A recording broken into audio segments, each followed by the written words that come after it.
Buenas tardes, saludos a todos los hermanos. Es un privilegio, como siempre, el poder estar, como ha orado nuestro hermano, a la distancia, a través de estos medios, para compartir de la palabra del Señor. Estamos considerando la primera carta del apóstol Pedro, una carta muy preciosa, realmente un tesoro que el Señor nos ha dejado. Y en esta oportunidad vamos a continuar el estudio con el capítulo 1, verso 3. A diferencia quizás de otras instancias, por lo menos acá en Calama hay la posibilidad de ir avanzando sin apuro, lentamente, en base a lo que el Señor pueda darnos y lo que nos permita compartir. Hay tiempo para ir avanzando en la medida que el Señor lo permite.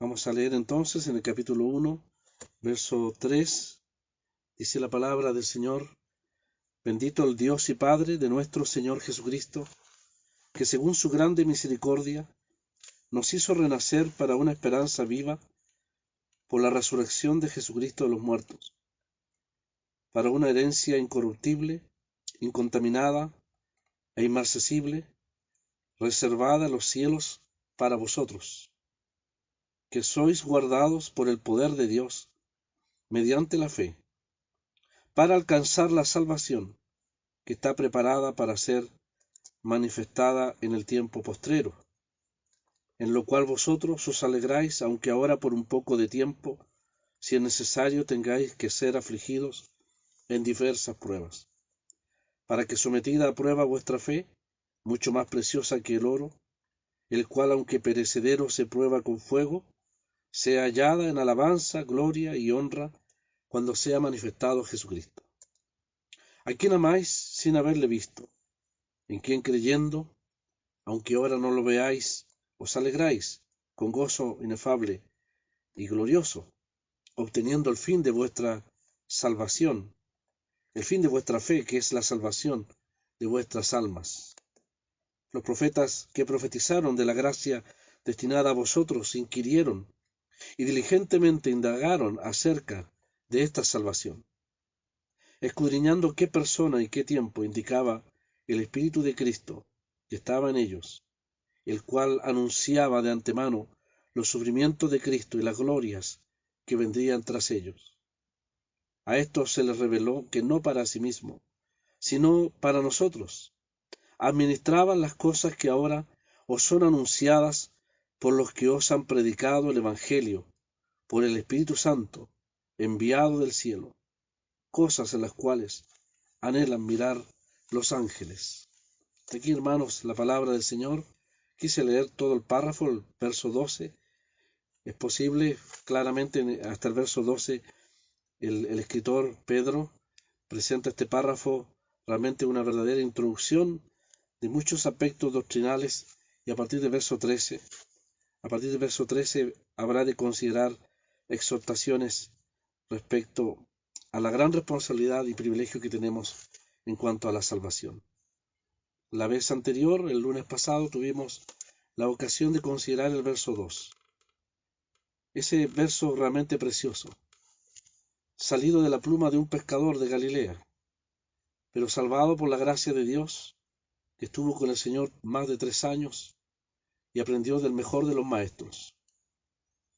Este hombre, que en su momento fue considerado sin letras y del vulgo, presenta ante nosotros, ya de entrada en la epístola, expresiones realmente gloriosas, que va más allá de nuestra capacidad mental o de nuestro entendimiento humano, que ciertamente apelan a la fe. Vimos cómo el Trino Dios está totalmente involucrado en la salvación nuestra y la salvación del pecador, tanto eligiendo de parte de Dios la obra del Espíritu Santo santificadora, llevando al pecador frente a la cruz, iluminando su conciencia y presentando el valor infinito de la obra de Cristo para beneficio de su alma. Y finalmente, por supuesto, y no podía ser menos, sino que es la piedra fundamental de la salvación, está el hecho de esa preciosa sangre, de la cual Pedro alude como un rociamiento, quizás un término que los judíos, creyentes judíos de la diáspora, de la dispersión, podían entender, pero que también los gentiles, si hay gentiles realmente entre los dispersos, los expatriados, podían reconocer el valor infinito de esa sangre del Señor. Frente a nosotros entonces la elección, la santificación, la purificación y también, por supuesto, la redención. El gran tema de los 12 primeros versos tiene que ver con la salvación. El apóstol está escribiendo a hermanos que sufren. El propósito de la carta, a través de toda la carta, se ve claramente el sufrimiento del cristiano. Y como tema de consolación, el único tema de consolación es el hecho de que también en cada uno de los capítulos de esta carta, los 5 capítulos, están mencionados los sufrimientos de Cristo. ¿Cómo animar a los que sufren? ¿Cómo animar a cristianos expatriados, dispersos, fuera de su entorno, de su hogar, quizás sufriendo penurias, angustias y necesidades, pero fielmente quizás también llevando el Evangelio de Cristo en una prolongada persecución y sufrimiento? El apóstol Pedro, ¿cuál pastor? Como se ve su pluma en esta carta, se ve el corazón de Pedro realmente en esta carta, está tremendamente preocupado por los que sufren, por los creyentes en otras tierras, lejanas quizás a él, pero está preocupado de la situación espiritual de ellos. Entonces, con el propósito de animarles, es que Pedro recurre al hecho de la gran salvación que tenemos. Sugiero, hermanos, que el título que podríamos poner en este párrafo de 12 versos sería una salvación perfecta para los expatriados. En los primeros, desde el verso 2 al verso 5 que hemos leído en esta oportunidad, podríamos mencionar, hermanos, que allí tenemos frente a nosotros la grandeza de la salvación. Si ustedes se fijan bien en la lectura, desde el verso 2 al verso 5, está todo el plan de la salvación, todo el esquema de la salvación, toda la obra de Dios en cuanto a la salvación. Ese término elección nos hace mirar hacia el pasado, hacia una eternidad que no podemos dimensionar.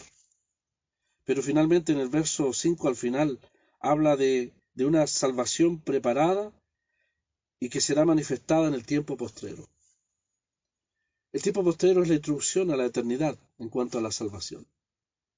Así que los primeros 5 versos que trataremos de considerar en esta oportunidad, encontramos el hecho de la gran salvación, como la obra de Dios planificada desde la eternidad, consumada en el tiempo presente, en los tiempos postreros, como entendemos los tiempos postreros a partir de la venida, sacrificio y resurrección del Señor, y hasta su inminente venida para introducirnos a la gloria. Esa salvación preparada para estos tiempos postreros es una salvación que finalmente será consumada en todos los aspectos de la necesidad que el creyente tiene.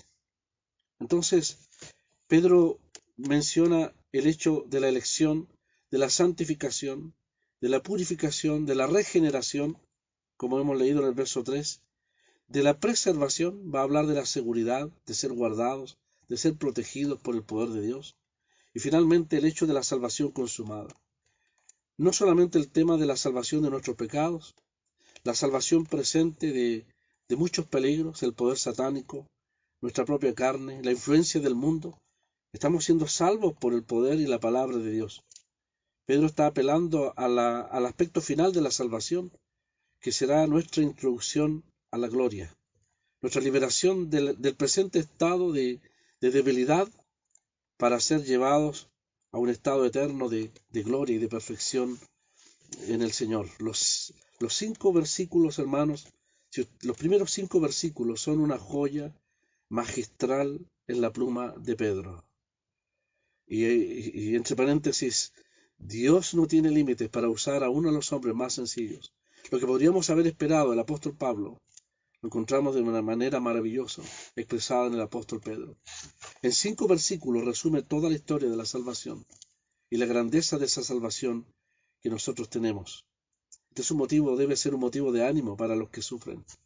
Allá lejos, expatriados, como se ha dicho, dispersos, como semillas en las manos de Dios, para fructificar en otras tierras, llevando el Evangelio bendito.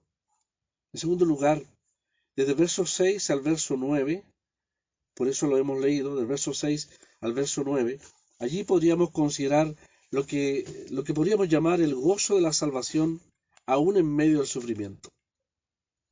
Dios sabía que el cristiano habría de sufrir. No nos ha sacado de esta escena terrestre, sino que nos ha dejado para un propósito. Y previendo Dios los sufrimientos y las aflicciones que son inherentes a la vida cristiana, es que Dios ha provisto lo que Pedro llama aquí el gozo inefable, el gozo glorioso. Habla de un aspecto formativo de la salvación, de un aspecto que forja cualidades, virtudes espirituales, necesariamente a través de la prueba. Nos menciona a partir del verso 6 hasta el verso 9. Hay un aspecto que jamás nosotros debemos ignorar, que es el aspecto de la formación en este privilegio tan grande que es la salvación. Y Dios va a usar las pruebas. Dios va a usar quizás el dolor. Va a usar sus distintos instrumentos y roles para llevar a cabo nuestro crecimiento, como oraba nuestro hermano, en la gracia y en el conocimiento del Señor. Ese crecimiento se logra a través de un proceso formativo, un proceso donde Dios forja por medio de aflicciones que, si son necesarias, dirá Pedro, Dios las usará para un mayor crecimiento espiritual en el creyente. Porque la salvación no solamente consiste en que nuestras almas y nuestros cuerpos glorificados entrarán en la gloria.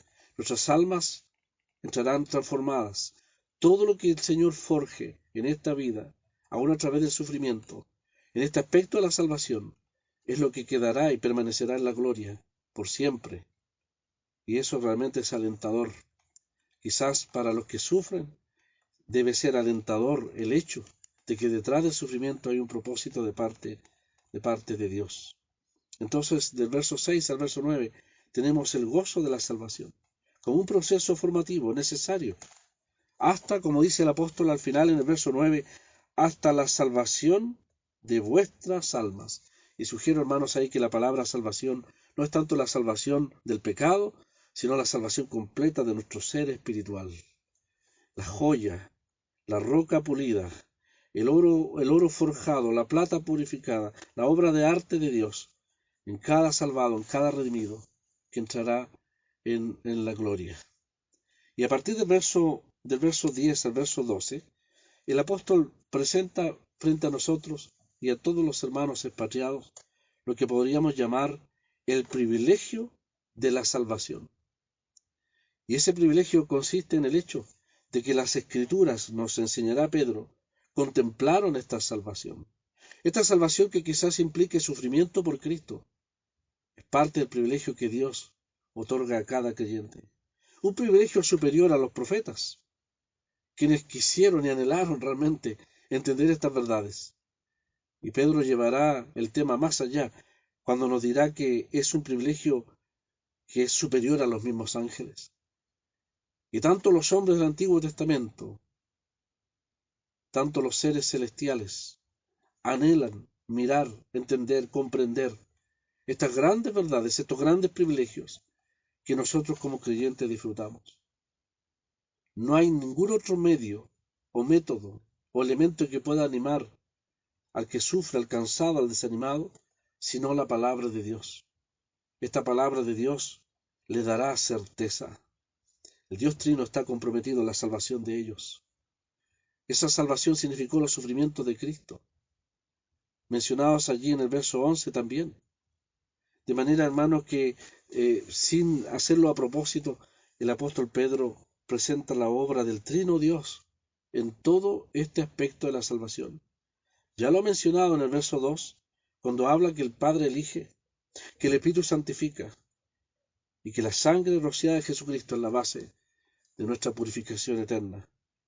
Pero también, desde el verso 3 al verso 9, Dios es el autor de la salvación.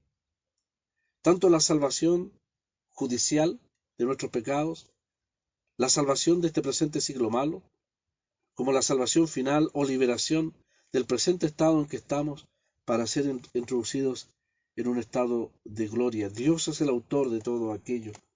Y en el verso 10 y en el verso 11, Pedro recuerda que las Escrituras anunciaron los sufrimientos del Cristo, del Mesías, del Hijo de Dios. Las Escrituras anunciaron los padecimientos de Cristo y las glorias que vendrían tras ello. De manera que este versículo mencionado allí, que en el futuro permite al Señor considerar también, es el modelo, es el parámetro, es el ejemplo que Pedro pondrá en cada capítulo para animar a los creyentes. Todos aquellos que decimos ser cristianos, estamos asociados, ligados por la fe y por la salvación a Cristo.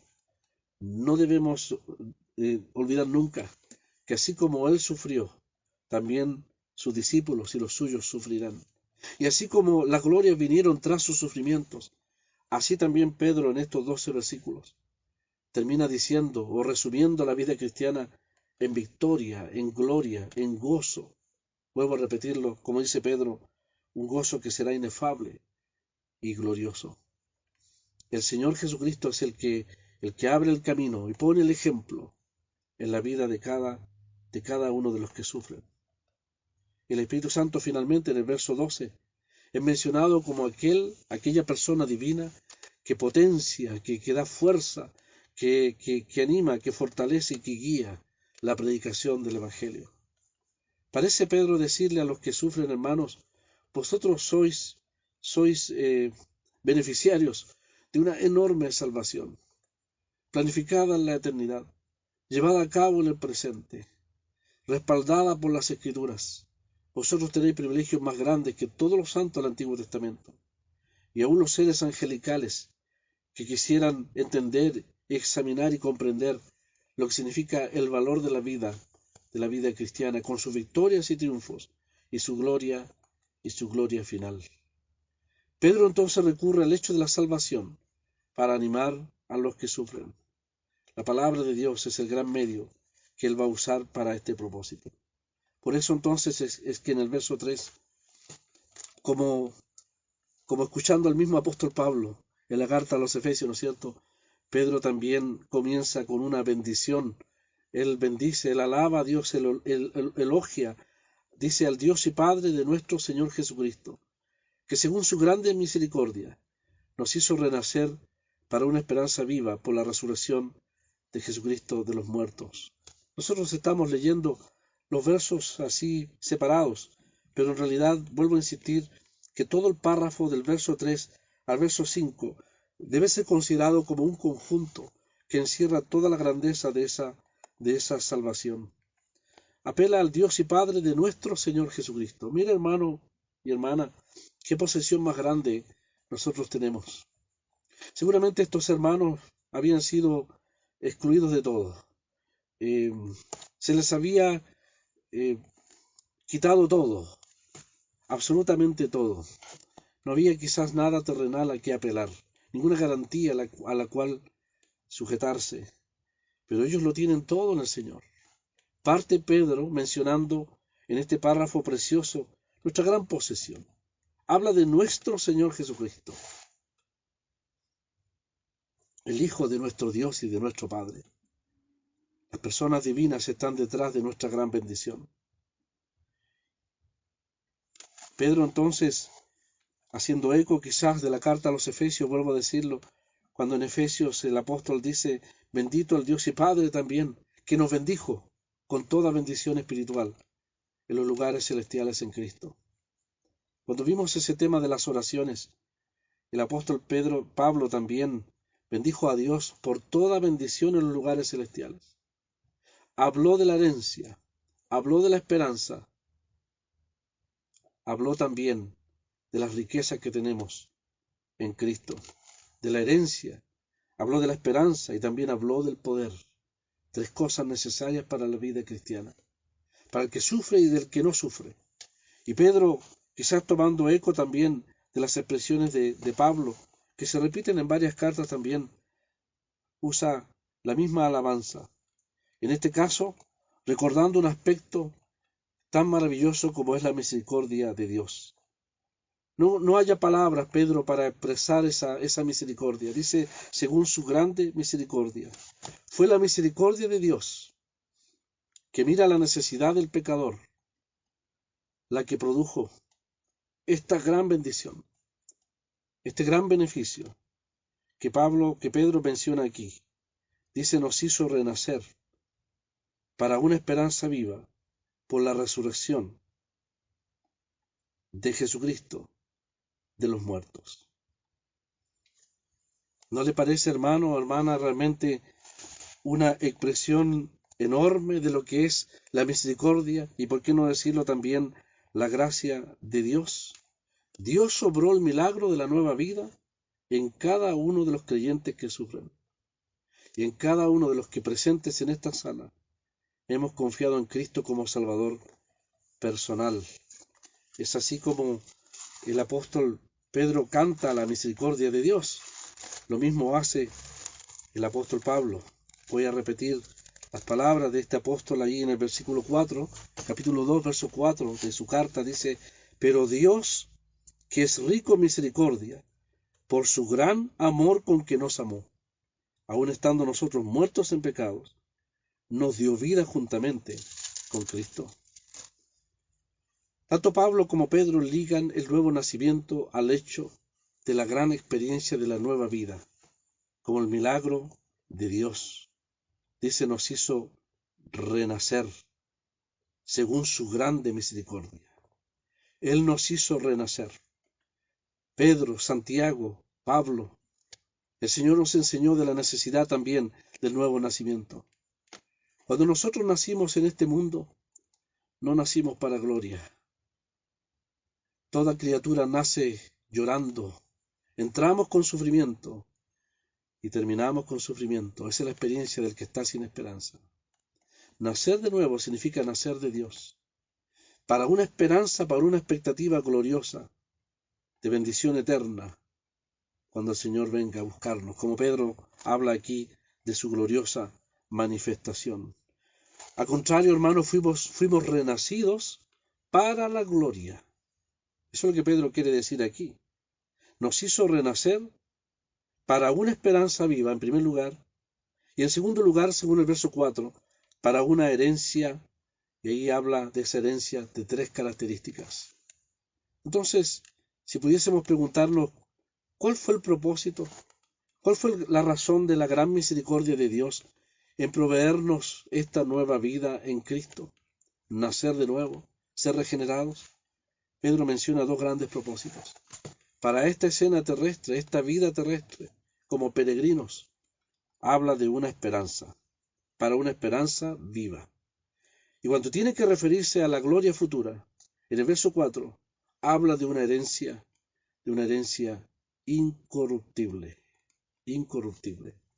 De manera, hermano, entonces, que en estas expresiones nuevamente tenemos el todo de la vida cristiana. Tenemos la esperanza, la seguridad con que el creyente puede aferrarse a las promesas de Dios. La esperanza alentará a los que sufren respecto a sus aflicciones.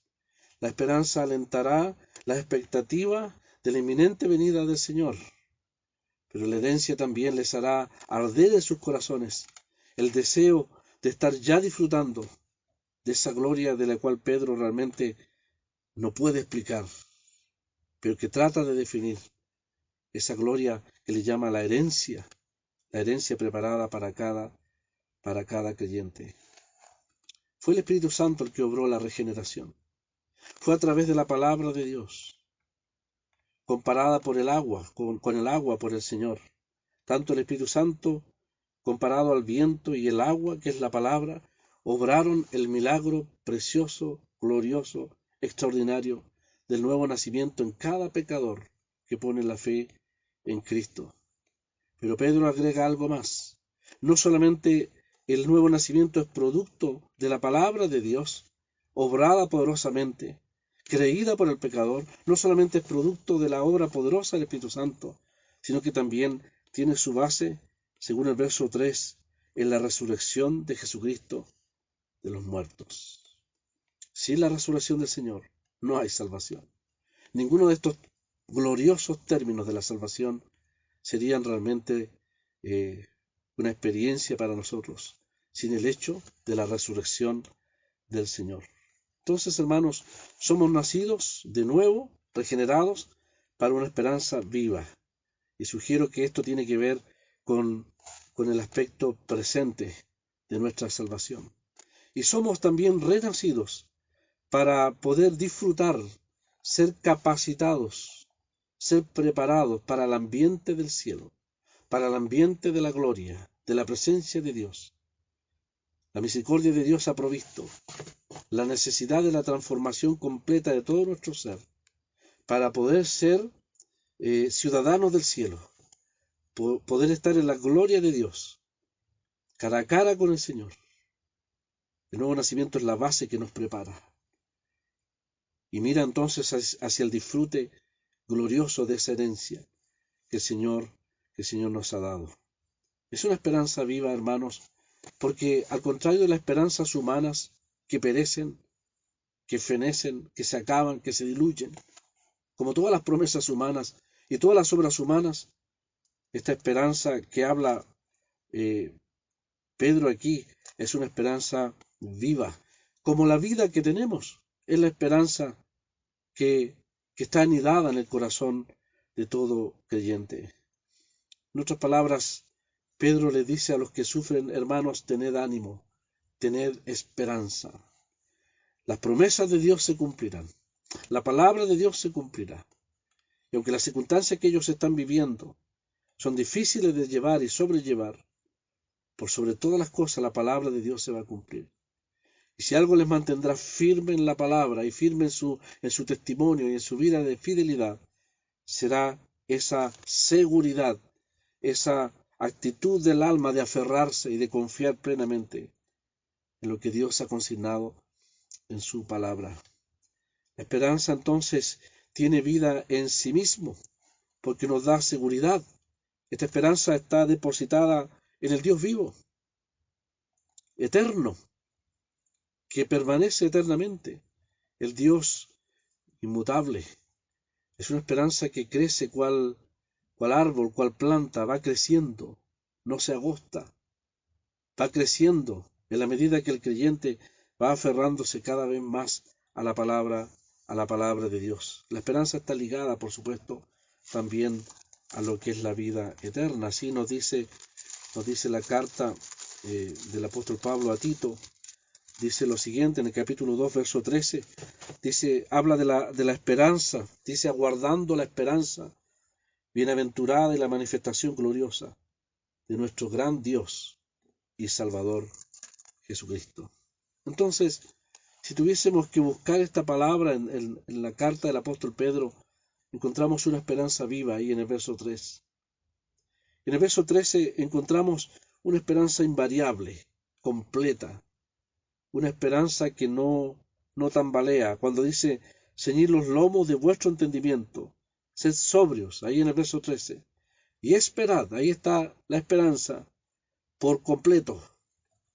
Pedro les exhorta a ellos a que la esperanza no decaiga. Ustedes saben que los corredores, cuando uno corre la maratón, cuando un atleta corre la maratón, debe sucumbir después, debe parar después de la meta, no antes de la meta. Es algo realmente impresionante cuando el ganador de la maratón llega a los 40 kilómetros, pasa la meta y de gozo y de alegría se tumba en el suelo. Y todos saben que ya él ha ganado, ha cumplido la meta. Hacerlo antes es derrota. Pedro dice que vuestra esperanza pase la meta. Y la meta es la venida del Señor, la manifestación de su persona. Es una esperanza invariable, completa, cabal, según el verso 13. Es una esperanza en el verso 21, dice el apóstol, basada en Dios. Dice, mediante el cual creéis en Dios, que Él le resucitó de los muertos y le ha dado gloria, para que vuestra fe y esperanza sean en Dios. Y finalmente es una esperanza que mora en el creyente. No voy a leer el texto en el capítulo 3, verso 15, pero allí Pedro nos exhorta a presentar defensa ante todo aquel que demande razón de la esperanza que está, dice, que mora en vosotros. Es parte de nuestro ser, Es parte de la vida cristiana. Jamás la esperanza debe flaquear o estar ausente en el corazón del creyente. Dice el apóstol entonces, por la resurrección de Jesucristo de los muertos. Pablo dice en su primera carta a los Corintios, si Cristo no resucitó, vana es nuestra fe. Y podríamos agregar que también nuestra esperanza sería vana. La resurrección entonces, hermanos, no solamente es la base de nuestra justificación como pecadores ya salvados delante de Dios, también es el fundamento de la nueva vida y es el fundamento de la esperanza cristiana. La esperanza cristiana está ligada a la resurrección, porque si Cristo resucitó, es la garantía de que Él vendrá y nosotros también resucitaremos, experimentaremos la resurrección, el poder de esa resurrección. Es la prenda, es la garantía, nos enseña la palabra, de que un día también estaremos en la gloria. Por eso es que Pedro liga la resurrección a la esperanza y también al nuevo nacimiento. En el verso 3, Pedro nos habla de una esperanza por la resurrección de los muertos. Y en el verso 21, que sugiero, hermanos, que puede ser el fin del párrafo completo de la primera parte de este capítulo 1, dice, mediante el cual creéis en Dios, quien le resucitó de los muertos y le ha dado gloria. Ahí está la resurrección de los muertos. Y le ha dado gloria para que vuestra fe y esperanza sean en Dios. Es interesante que comienza el verso 3 mencionando la resurrección y la esperanza y termina el verso 21 mencionando nuevamente la resurrección y la esperanza.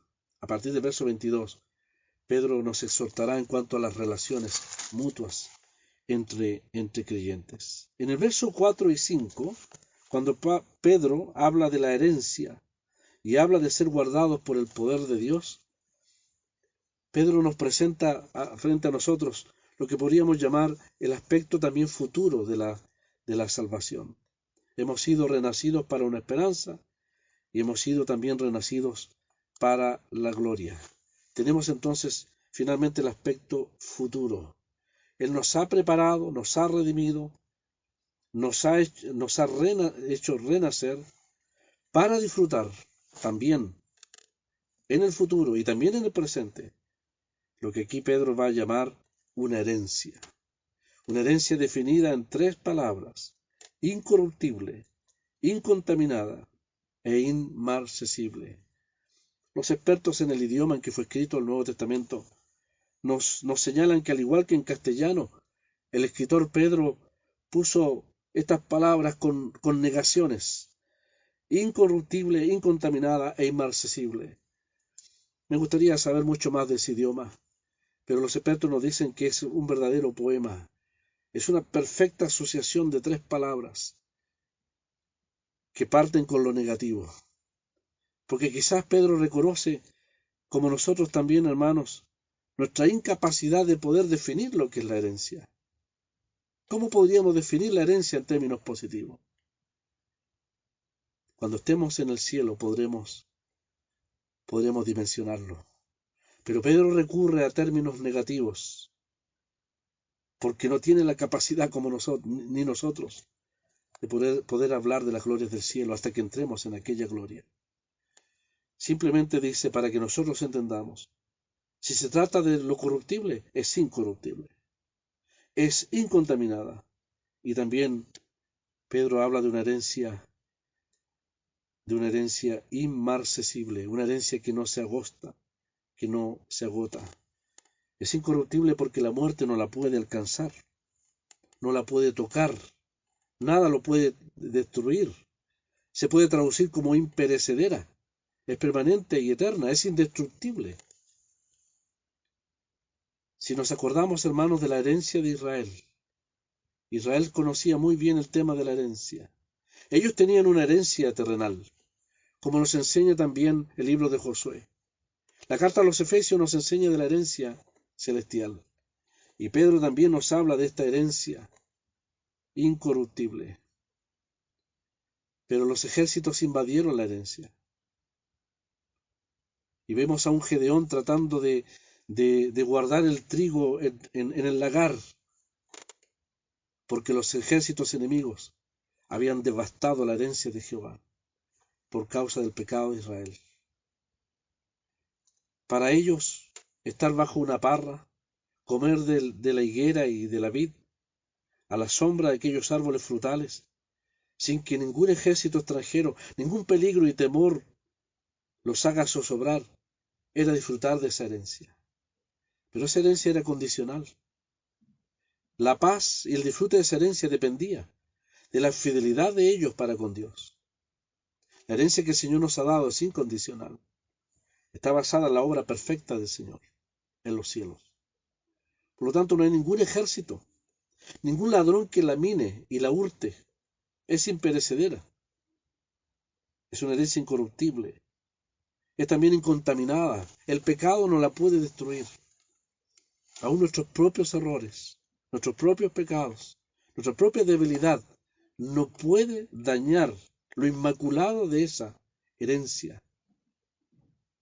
El Señor, a través de los profetas, severamente juzgaba a Israel por haber contaminado su herencia, su heredad en la tierra de Israel. Nosotros no tenemos temor a aquello, porque está basado en la obra incorruptible del Señor. Además es una herencia inmarcesible, que nada la podrá agostar, nada la podrá secar. Tiene vida, tiene un verdor eterno, tiene una lozanía eterna.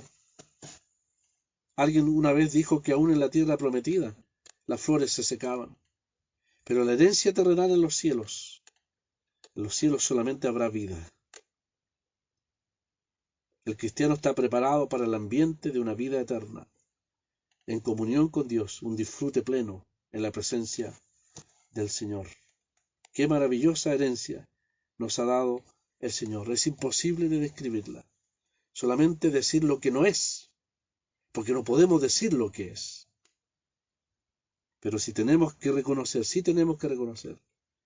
que si hay una herencia gloriosa y maravillosa, indescriptible, sin lugar a dudas es la persona del Señor.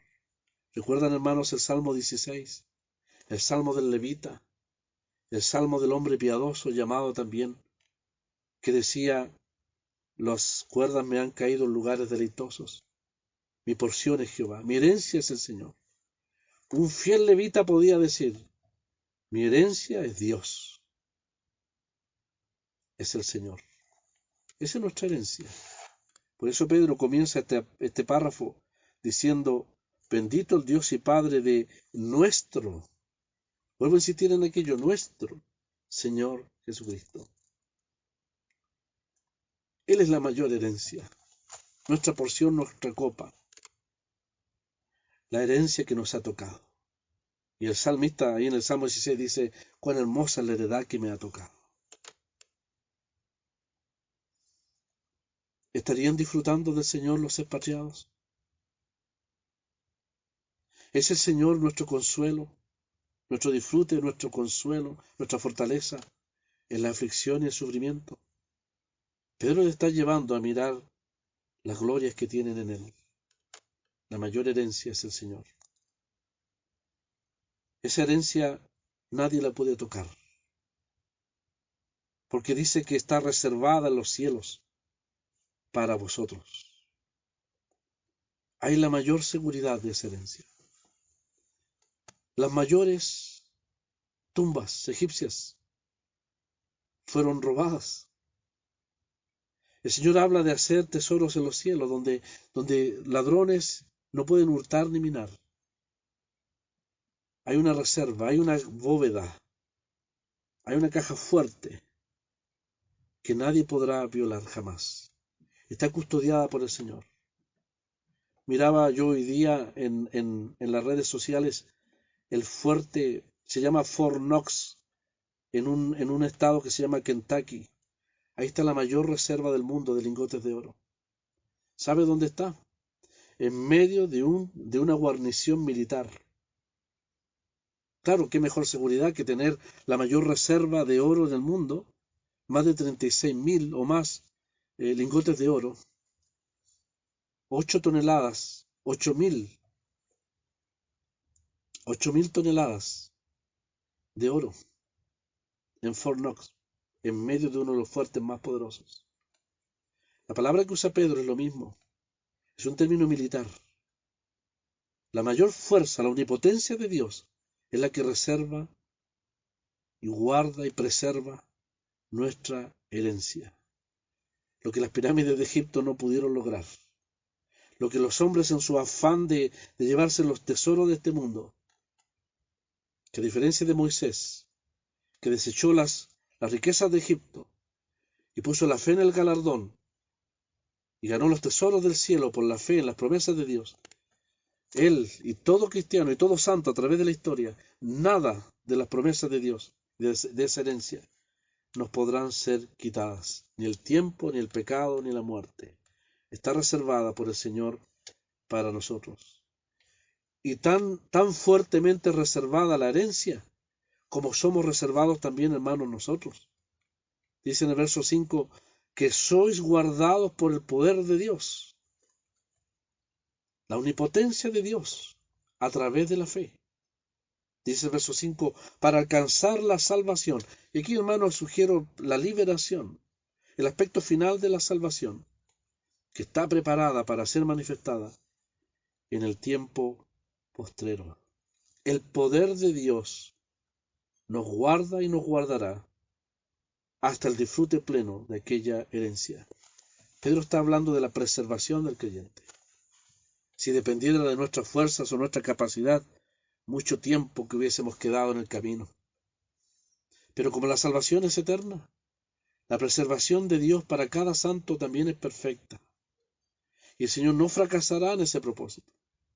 Lo que Él planificó en la eternidad y se llevó a cabo en el presente, no será frustrado tampoco en el futuro. Toda la omnipotencia de Dios y la sabiduría de Dios está a favor del creyente para guardarnos, dice, mediante la fe o a través de la fe. Lo que nos liga a las promesas de Dios, lo que nos liga al poder de Dios para poder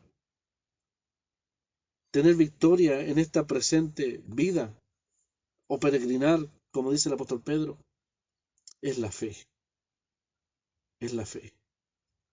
Y esa fe, firmemente depositada, como una esperanza en las promesas de Dios y en el poder de Dios, nos sostendrá hasta alcanzar, dice, una meta, la salvación. Y esa salvación completa, ese aspecto final de la salvación, se cumplirá cuando sea manifestada en el tiempo postrero. La salvación está ligada al Señor. De manera que cuando sea manifestada, revelada, será juntamente con el Señor, que es el autor también de la salvación. El fiel Caleb, un hombre de fe, cuando toda una nación rechazó las promesas de Dios, Caleb fue guardado por el poder de Dios durante 40 años. Y después de 40 años él entró al disfrute de una herencia, podríamos decir, hermanos, terrenal. Nosotros somos guardados para el disfrute de una herencia celestial. Así nos recuerda el testimonio de este hombre, de este fiel hombre de Dios. Ahí el libro de Josué, cuando dice lo siguiente, dice en el verso 11, todavía estoy tan fuerte como el día que Moisés me envió. ¿Cuál era mi fuerza entonces? Tal es ahora mi fuerza para la guerra y para salir y para entrar. Dame pues ahora este monte, le dice Caleb a Josué, porque tú oíste aquel día que los anaseos están allí y que hay ciudades grandes y fortificadas. Josué entonces lo bendijo y dio a Caleb a Hebrón, dice la palabra, por heredad. Entonces, dice, por cuanto había seguido cumplidamente a Jehová, Dios de Israel. Entonces, Hebrón vino a ser heredad de Caleb. 40 años atrás, antes de entrar a la tierra prometida, Dios había prometido a Caleb, este hombre de fe, al igual que Josué, que le daría una herencia. Pero 40 años, hermanos, es mucho tiempo. ¿Y cómo podría ser que este hombre de Dios, que vio caer uno tras uno a los desobedientes en el desierto, más de 600.000 personas, y que tuvo que estar sujeto a las mismas experiencias en el desierto durante 40 años. Qué frustrante hubiese sido, hermanos, haber llegado a poseer una herencia, y permítame decirlo coloquialmente, con todos los achaques, con todas las debilidades, con todas las incapacidades del paso inexorable del tiempo sobre nuestro cuerpo. ¿Quién fortaleció milagrosamente a Caleb? Fue el Señor. No es una exageración lo que está diciendo. ¿Cuál era la fuerza de aquel entonces? Es mi fuerza hoy. Y aunque no lo dice la Escritura, es el poder de Dios que fortaleció a Caleb para disfrutar plenamente de una herencia terrenal que Dios le había dado, porque Dios no miente y Dios cumple sus promesas. Pues si es en lo físico, en lo espiritual hay uno en los cielos que ha dado promesas, que tiene una herencia para nosotros, que no va a fallar. Sus promesas son firmes y Él nos introducirá en la gloria por el poder de Dios. Caleb confió en ese poder, confió en esas promesas, por eso las reclamó y las esperó durante 40 años. La esperanza le sostuvo y la fe le ligó al Dios de las promesas, de la heredad de Canaán. Sigamos el ejemplo de Caleb. Él en el aspecto terrenal, nosotros en el aspecto espiritual. Pedro dice, sois guardados por el poder de Dios. Y seremos guardados. La fe nos liga a aquellas promesas. Llegará el día en que echaremos mano, pisaremos la tierra prometida, la herencia que el Señor nos tiene reservada en el cielo, que está preparada, dice, para ser manifestada en el postrer tiempo. Gracias a Dios por su fidelidad. Gracias a Dios por su propósito y su plan que nada podrá frustrar. Y aunque las pruebas, las aflicciones de estos expatriados y dispersos puedan intentar menguar su fe y apartar sus corazones de las promesas del Señor, aquí Pedro está firmemente animándoles a seguir adelante. Hubo hombres que esperaron la herencia y sufrieron y fueron fieles. Los patriarcas lo hicieron así. Sigamos el ejemplo de ellos, porque el mismo que cumplió con ellos en lo terrenal, lo hará también en lo celestial. Dios es tremendamente fiel. Gracias a Dios por eso. Por eso Pedro puede decir, bendito el Dios y Padre de nuestro Señor Jesucristo, que según su grande misericordia nos hizo renacer, nos dio una esperanza, nos ha dado una herencia, nos sigue preservando para esa herencia. Y finalmente, como dice el verso 5, hasta aquel día cuando la salvación plena y perfecta que Dios planeó en la eternidad se manifieste, se revele plenamente y podamos ser introducidos en la gloria. La próxima ocasión, Dios mediante, podremos ver a partir del verso 6 hasta el 9 el aspecto formativo de esta salvación que Dios ha preparado para nosotros. Que el Señor bendiga su palabra, hermanos, y les bendiga ampliamente a todos ustedes.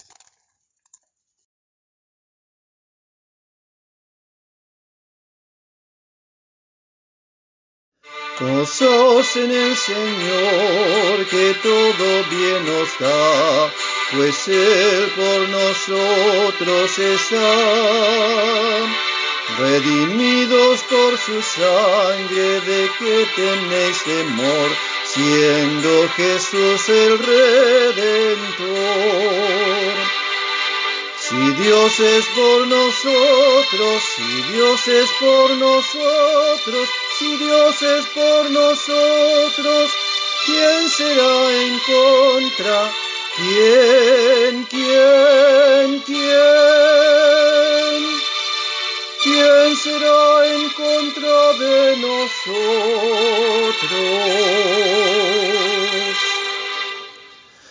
Sé fuerte en el Señor, ceñido de poder, sin Él nada puedes hacer.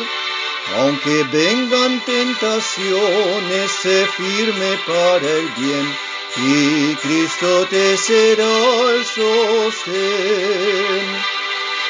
Si Dios es por nosotros, si Dios es por nosotros, si Dios es por nosotros, ¿quién será en contra?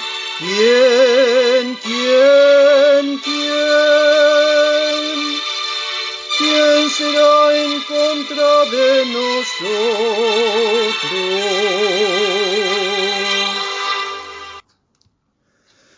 Confiad en el Señor, que su promesa es fiel, constante y segura cual es.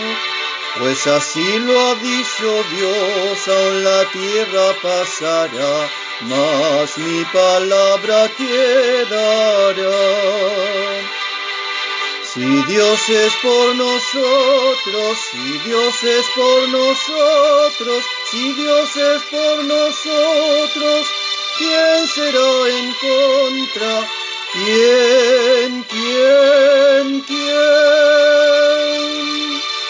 ¿Quién será en contra de nosotros?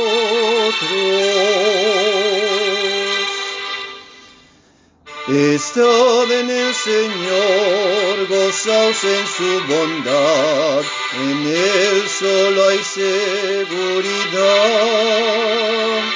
De su mano arrebatar al que en Él confía ya, nunca jamás permitirá. Si Dios es por nosotros, si Dios es por nosotros, si Dios es por nosotros, ¿quién será en contra? ¿Quién? ¿Quién será en contra de nosotros?